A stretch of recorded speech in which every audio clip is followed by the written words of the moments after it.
اکثر لوگ مجھے فون کر کے کہتے ہیں کہ جی میں غصے سے اپنی بیوی نو طلاقاں دیتی ہیں، طلاق ہو گئی ہے. میں غصے سے کہتا ہوں تین طلاقاں، طلاق ہو گئی. اکثر یعنی ایک نہیں، اکثر یہ فون آتے رہتے ہیں، پوچھتے رہتے لوگ کہ جی غصے میں 3 طلاقاں دیتی ہیں. تو میں ان سے کہتا ہوں کہ ایسا بھی دنیا میں کوئی انسان ہے جو محبت میں طلاق دیتا ہے کہ آج تم مجھے بہت اچھی لگ رہی ہو تمہیں 3 طلاق. کبھی ہوا ایسا کہ آج تم نے بہت کمال کا کام کیا، میرا دل خوش کر دیا، آج تمہیں 3 طلاق. وہ طلاق تو ہوتی ہی غصے میں ہے، اسی تو غصے کو حرام قرار دیا.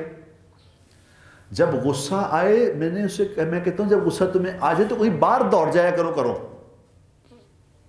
بیوی کے ساتھ انبن ہو جائے تو کتنے دفعہ ہو جاؤ، باہر چلے جاؤ، ورنہ کچھ بھی کہہ دو گے پھر بعد میں پوچھو گے جی غصے سے کہتا سی ان کی کریے. حدیث میں اللہ کے نبی نے کیا بتایا؟ اب ہر چیز تو بتائی ہے کہ جب تمہیں غصہ آ جائے تو کھڑے ہو تو بیٹھ جاؤ، بیٹھے ہو تو لیٹ جاؤ، جاؤ جا کے وضو کر لو، فٹافٹ وضو کر لو، فوراً باتھ روم میں جاؤ، وضو کر کے آؤ، نماز پڑھنی شروع کر دو، یہ غصہ ختم ہو جائے گا. غصہ آگ ہے نا، پانی ڈالو اوپر، پانی سے ختم ہو جائے گا. لیکن چونکہ ہم جانتے ہی نہیں، ہمیں پتہ ہی نہیں کہ کرنا کیا ہے.